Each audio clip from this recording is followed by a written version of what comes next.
Immigration, political backlash, consequences. It's an old story and a new one. Today, we reach back in U.S. history to consider the Chinese Exclusion Act of 1882 and its economic consequences. Stay tuned, and you may be surprised by how it played out.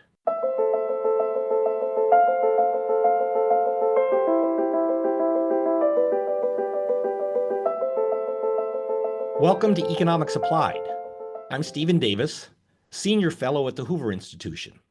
Joining me is Nancy Quan, professor at Northwestern University's Kellogg School of Management.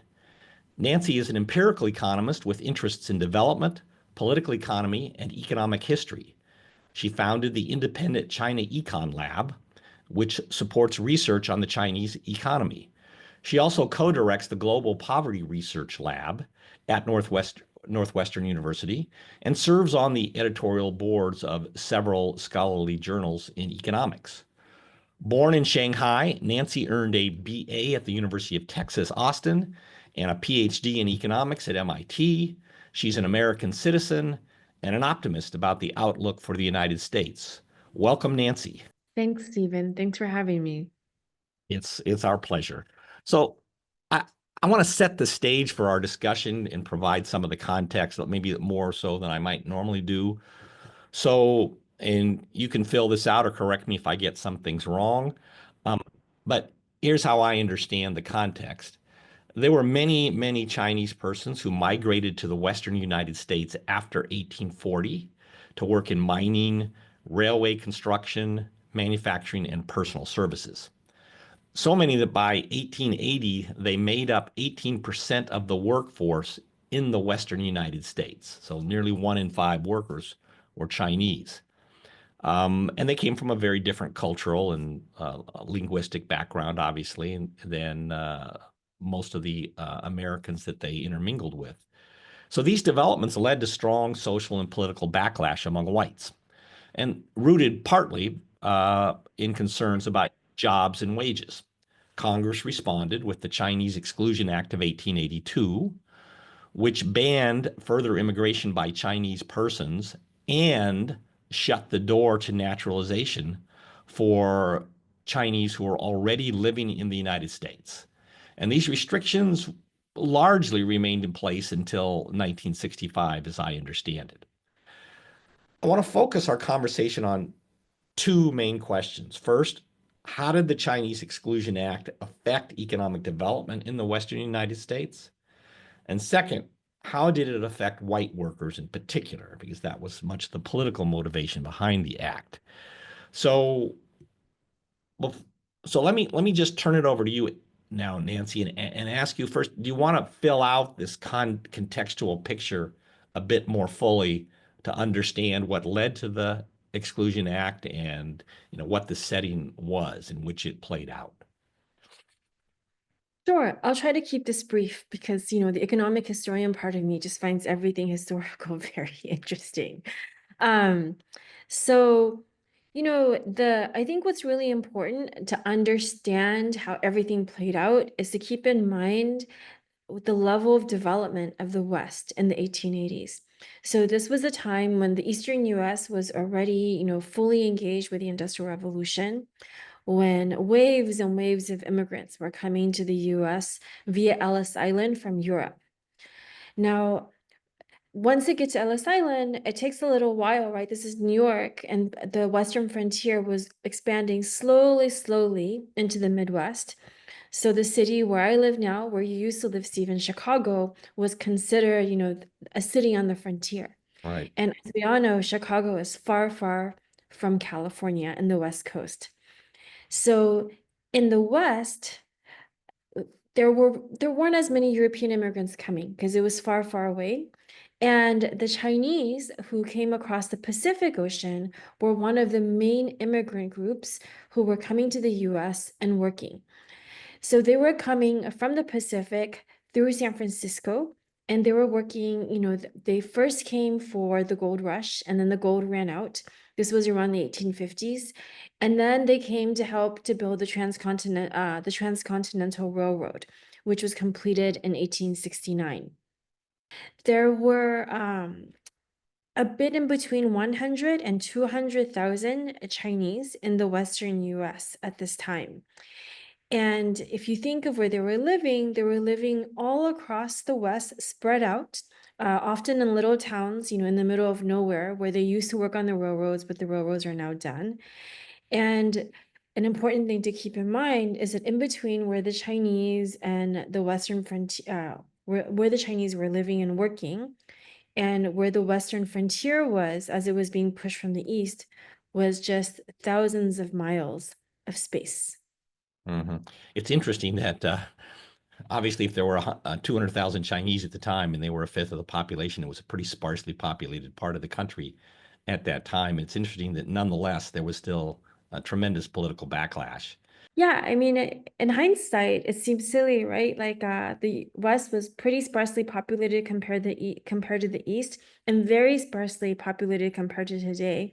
And yet, people were still really worried about congestion of economic opportunities. Well, part of the problem was that in the 1870s, there was a recession. And part of what contributed to that, ironically, was the Transcontinental Railroad. The railroad integrated the Western economy and the Eastern economy, and the West was much less developed and much less productive than the East. And Mm, it wasn't competitive. So right, this integration was good for the US in aggregate and definitely good for the East. But it wasn't, it hit a lot of Western industries really hard. So there was a sense that, things aren't as good as before. And when that happened, people looked around and there was this group of people, who were working a lot. And they looked at them and said, these guys are taking our jobs. right. Yeah. So this is an old story. It's recurred many times. For some reason, immigrants attract the blame, and whether or not they're really the main source of the economic challenges facing the society at the time.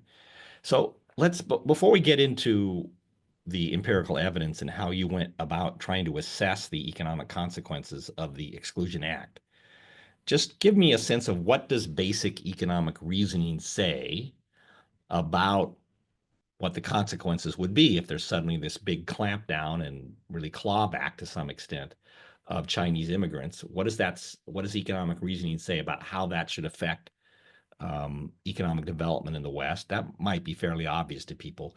But also, what does it say about the job opportunities and wage rates of white workers who are being affected by this reduction in the number of Chinese? Yeah, so I mean, that's a really important question and actually not obvious at all when it comes to the white workers. So for the Chinese workers, it's pretty obvious that this is bad, Right. uh, because it's a ban. It says, you can't, there's no more Chinese workers. If you're planning to reunify with your family, you can do that. You can go back to China, but that's your only possibility because you can't bring them over. And if you decide to stay in the US, probably you're going to face a lot of discrimination because this legal act, was accompanied by a lot of, discrimination, like day to day. So it's not very pleasant for you. Right. Now, there's been several really nice studies and a lot of books by historians and recent works that have looked at the plight of the Chinese immigrants during this period. Now, our work is really trying to do something in addition to what we already know about the Chinese. And we wanted to look at the white workers. And the reason was because they're supposed to benefit. The main economic rationale for why the Chinese Exclusion Act was pushed through was to create more space, more economic opportunities, free up resources for white workers, right? And so we wanted to know, do the white workers who were the intended beneficiaries of the Chinese Exclusion Act, do they benefit? And interestingly, economic rationale can go both ways. And it depends on how you think about the production function, right? So, one story, and this is one that we hear all the time in current debates and also historical debates. One way to think about the labor market is that we have a finite amount of resources. Uh, what's a good example? Let's think of mining. So we have a few, the mine has a certain amount of gold that can be taken out of it ever. This is like given by nature. If if there are Chinese people, Chinese workers mining, then that leaves less gold or less coal or zinc for the white miners. If we kick the Chinese out, then there's more zinc, more minerals, more ore for the white miners. So white miners stand to benefit, right? So that's one possibility. That's one production function. But there are others, right? So another one is to say, well, actually, when we bring different types of workers together, because they have different skills and they have different ideas, they can generate new technology, they can innovate, they can actually be more productive than otherwise, right? So if you bring two workers from different places, different backgrounds together, they can produce more than if you bring together two workers from the same places. And what's a good example of this in the historical context? So the Chinese had some skills that the Chinese had skills that they had acquired both from home, where they came from in China, such as making textiles that weren't as common in the Irish and German workers that were coming to the West.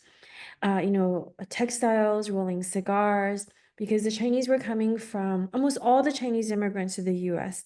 came from one region in China called Taishan, and these were they were farmers, and they were also really good at cottage industries, like traditional textile production and Right. traditional manufacturing. And so they were bringing these skills to the U.S. that the other immigrants didn't have. Um, so that's one example. And another reason, so that's one reason why losing the Chinese might actually reduce the productivity of everyone else. So another reason is just what economists call scale effects. So for many things, we have economies of scale in production. So the more workers you have, and here it doesn't matter if it's the Chinese or the Irish or the Germans, it's just about numbers. The more workers you have working in a sector, the more productive everyone can become, right? And so what's an example of that?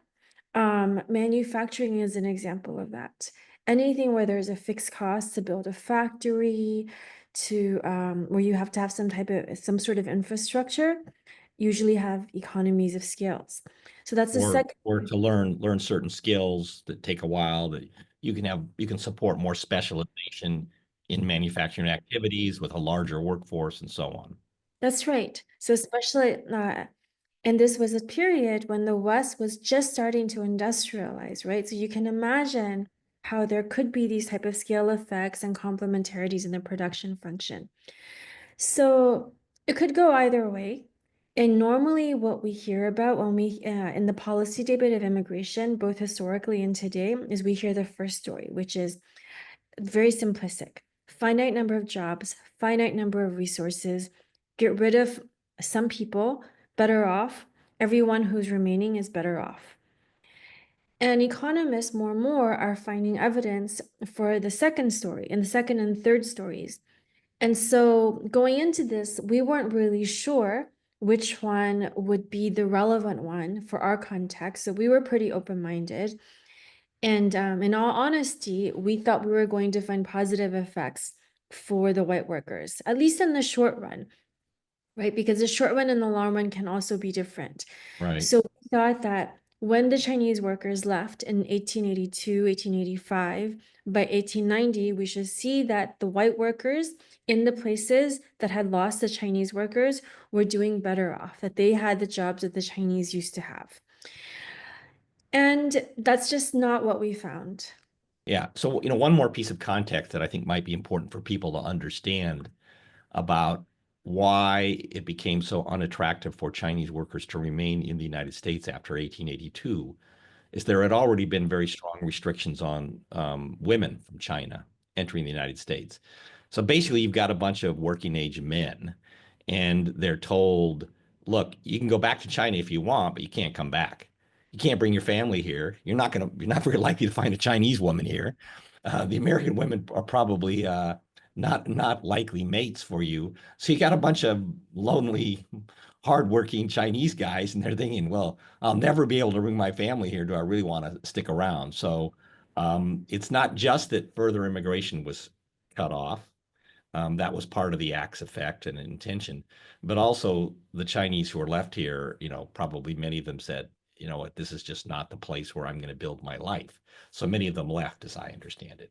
Yeah, that's exactly right. So by 1880, almost 96% of the Chinese population were men. So of course, in the West, uh, there's more men than women in every group, just because it's a frontier, it's dangerous. This is a place where most of the jobs require a lot of labor, like just heavy labor.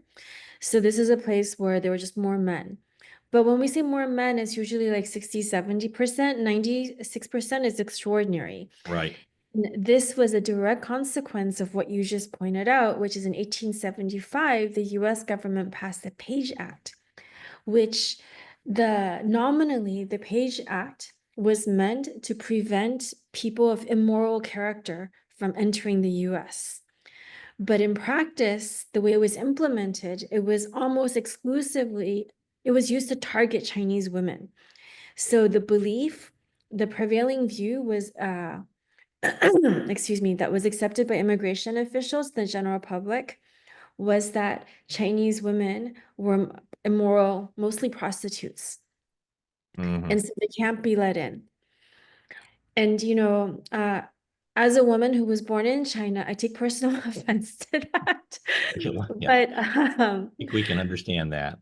But Um, there, but because of this, as you say, by 1880, there were no women. So these young men who were planning to go home and get married and bring over their wife, which was allowed because that's moral. If you're like a married woman can come, they just, or go home and, bring the wife they already had. They just couldn't do it. And then to add insult to injury, this was a period where miscegenation was illegal in the US. So mixed race marriages are yeah, mostly not only discouraged or mostly not legal. I see. Okay. All right. Well, so I'm glad I wasn't a single Chinese male working in the U.S. during this time. Would have been a rough existence. But let's just in terms of the economic implications, I think that the bottom line is to recognize that from economic reasoning alone, economic theory, it's ambiguous. It's unclear whether the restrictions on the presence of Chinese workers in the United States would benefit or harm the white workers in the western parts of the United States. So, explain to us how you went about assessing the empirical effects of the act on the jobs and wages of white workers and just on the economic development in the Western United States. How did you approach this question? So the simple thing to do would have been to simply look and see how the West was doing in terms of economic indicators and look at it before 1882 and then see what these indicators look like after 1882, right? If they improve, then we say getting rid of the Chinese was good for the US. If they get worse, we say getting rid of the Chinese was bad for the US, the Western US, I mean. The tricky thing about that is a lot of other things were happening in the West. And, in particular, this was a period of rapid expansion from the East to the West. So the West actually was growing. It was going to grow short of an atomic bomb hitting the West, or like many, many atomic bombs, or I guess today we should say many, many fires. In aggregate, just over time was going to grow. What we want to know is, did it grow less because it lost the Chinese? And so to do that, we needed to find, what economists call variation in the intensity and whether a place was affected by the loss of Chinese. So what we did was we identified counties that were affected by the loss of Chinese in the West and counties that were not affected by the loss of Chinese in the West. And the way we did that was we said, well, there were a lot of Chinese living in this county in 1880, then losing the Chinese would affect you. The ban would affect this county. If this is a county where there were almost no Chinese living, then the ban's not going to affect this county. So in other words, we use those counties without Chinese living there as our control group. And we said these counties grew as if the ban didn't happen because the ban didn't affect them. So let's see how the counties with the Chinese who lost the Chinese due to the act, how they grew, and compare that to the counties that didn't have any Chinese living in them, and see if the growth rates of the counties that were affected by the ban is lower or higher than the counties that weren't affected by the ban. So that was our basic idea. Okay, so and there are lots of counties in both categories because there was the highly uneven distribution of Chinese workers across counties in the Western United States. Just a technical question, a bit of a technical question. Why did you do it that way rather than having a so-called linear interaction term instead of grouping, with high and low Chinese workforce shares? Why didn't you just look at a specification, an empirical specification that allowed for bigger effects as the Chinese workforce share was bigger? That's a great question. So, for two reasons. So, one reason was because the distribution of where the Chinese lived was highly skewed.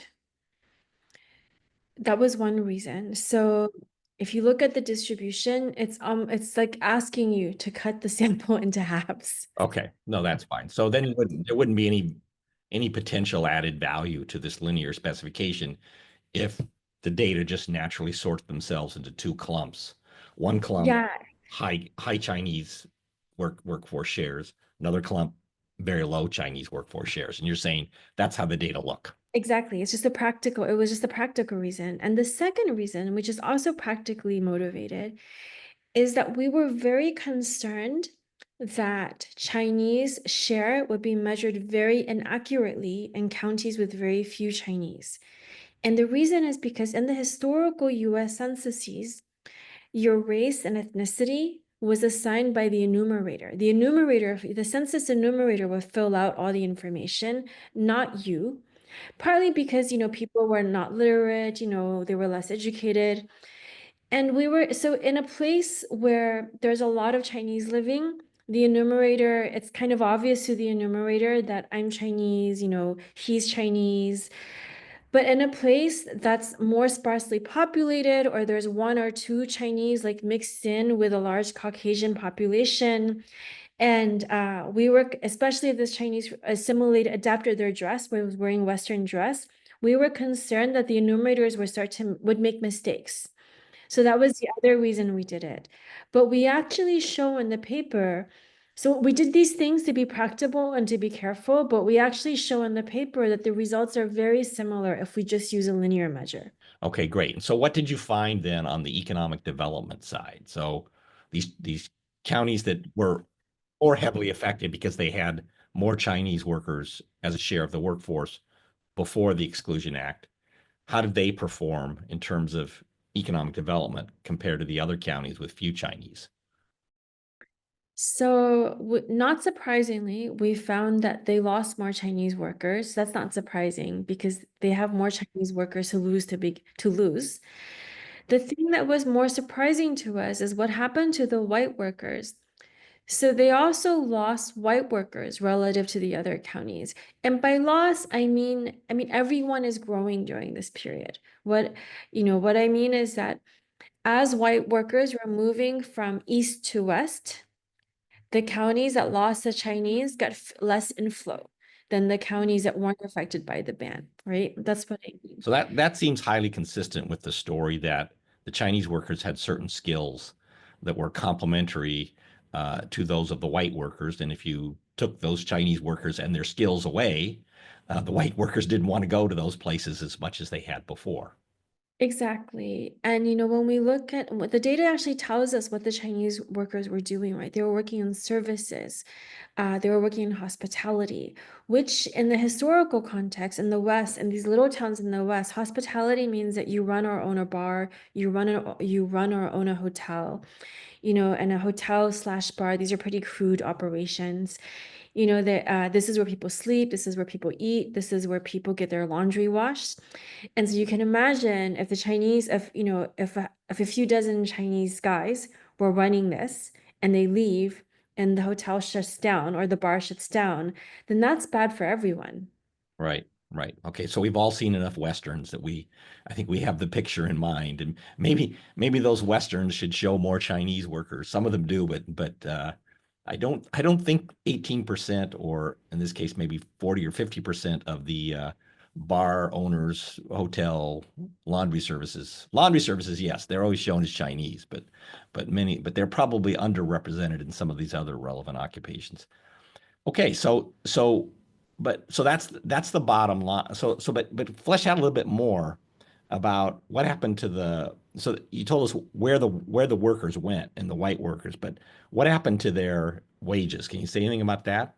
So we can say a little bit. So one of the limitations of historical studies is that we don't have historical wage data. So what the data we have are things at the firm level. We don't have individual level. Okay. Uh, and so if we look at manufacturing firms, and this is using the historical firm censuses or manufacturing censuses, or, people have different names for it.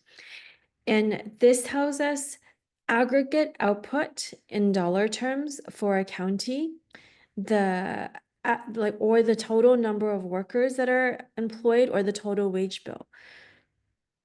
So what we find is that aggregate output, manufacturing output goes down in these counties, and we don't find any effect of output per worker, but the total of number of workers also goes down, and the number of firm goes down.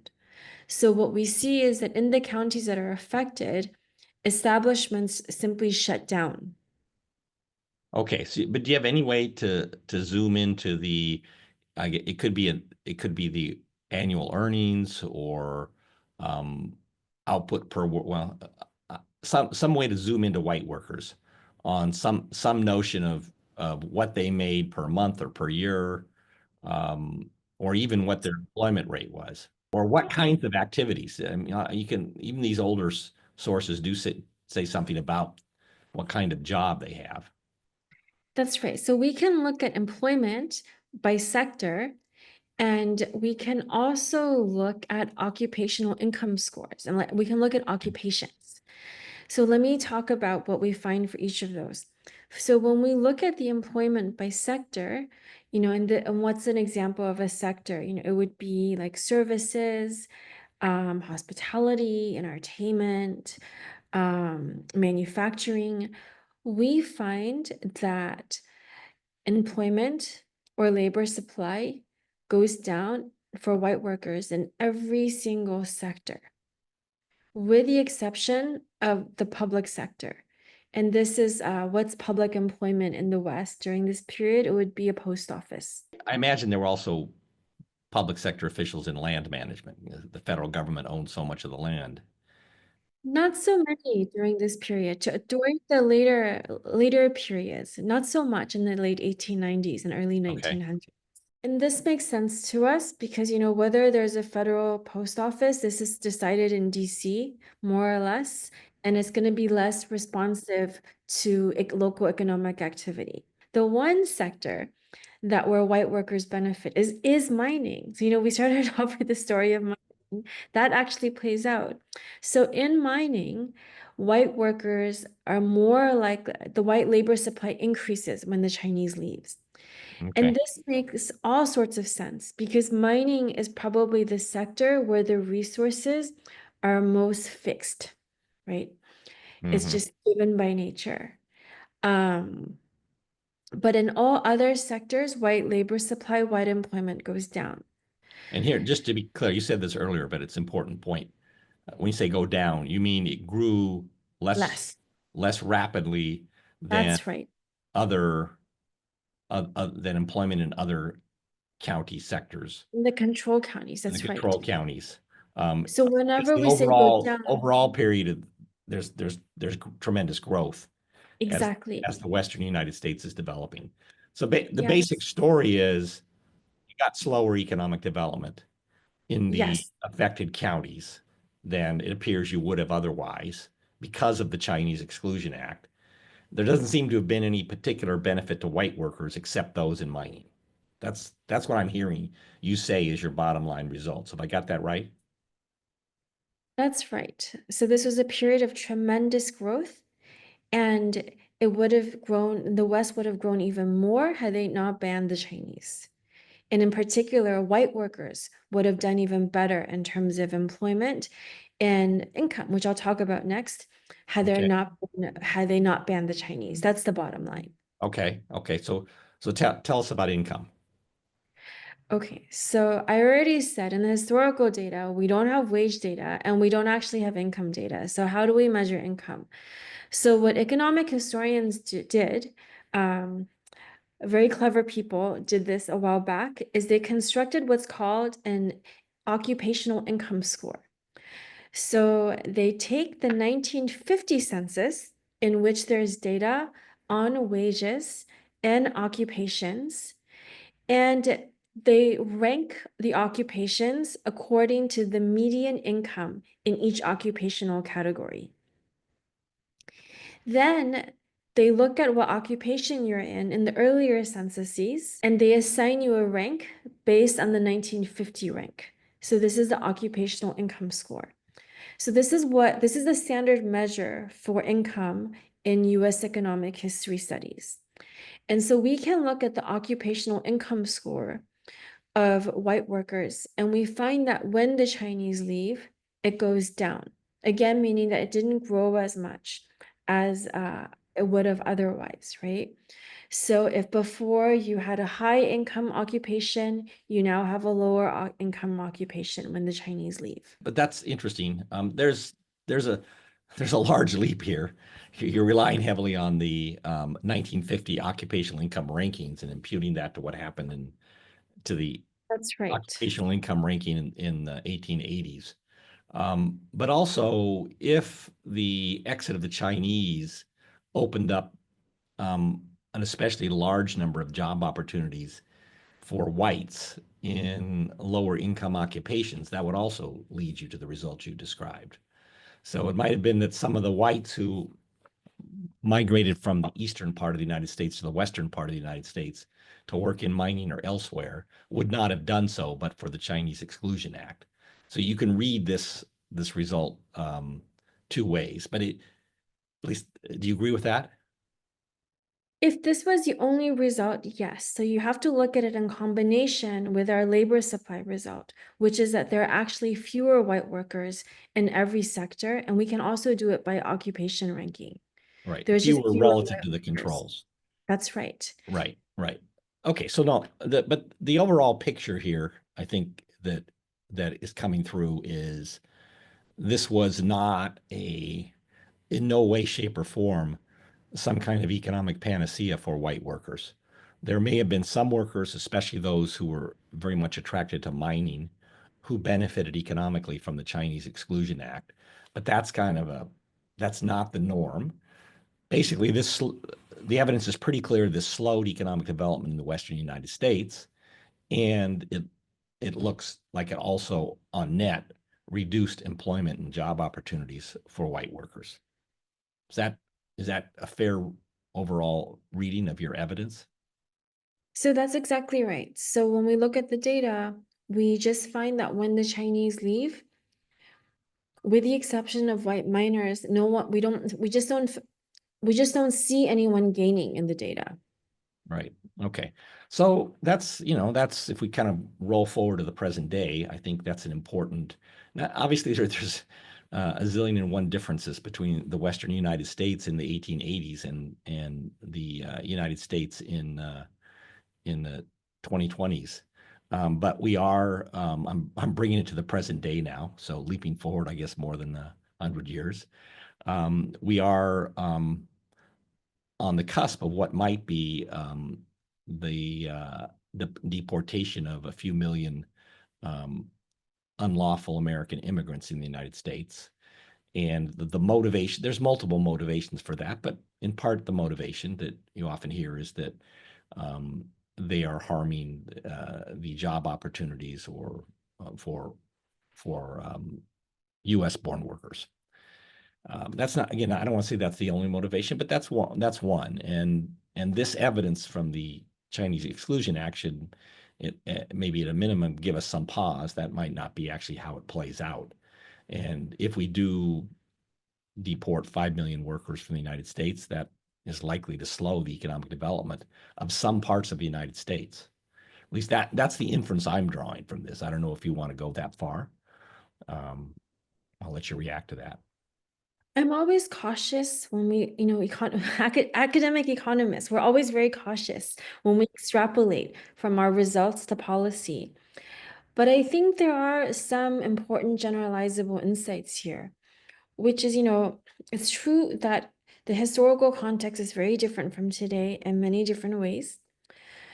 But I think that important takeaways is to be careful, right? And to be careful of broad brushstroke policies and one size fits all policies, right? Right.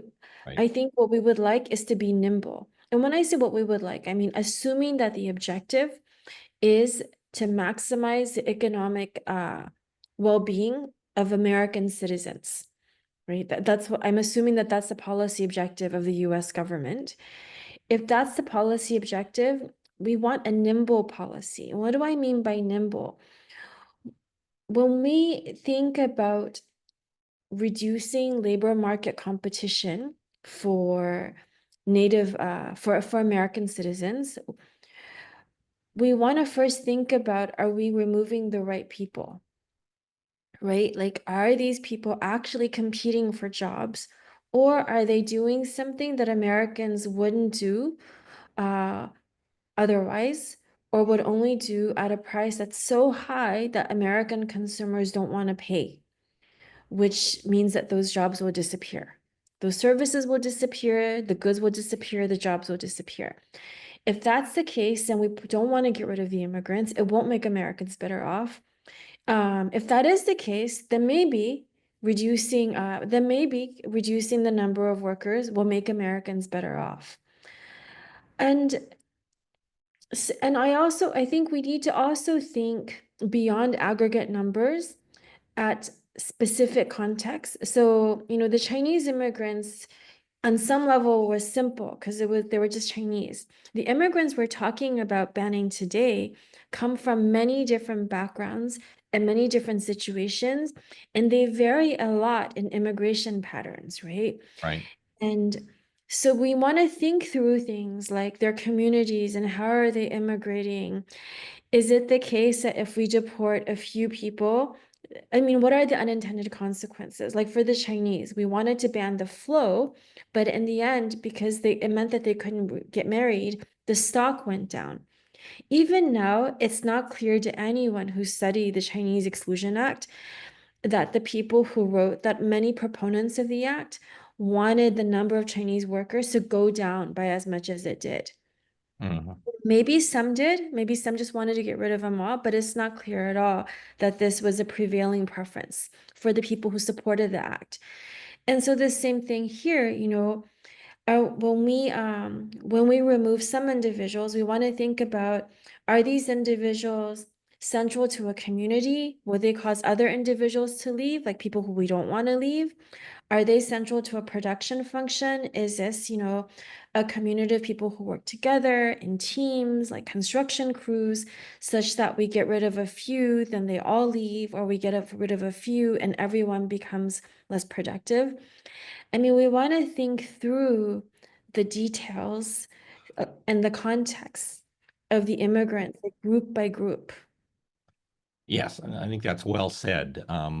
The potential for unintended consequences is enormous if we're going to deport large numbers of people without being nimble, as you put it. Thanks so much, and thanks for appearing on the show and for writing your study. I enjoyed reading it and talking to you, and I look forward to our next exchange in whatever forum it happens to be. Thanks for having me, Stephen. It was a pleasure. Okay. Take care, Nancy. Bye, Stephen. Bye-bye.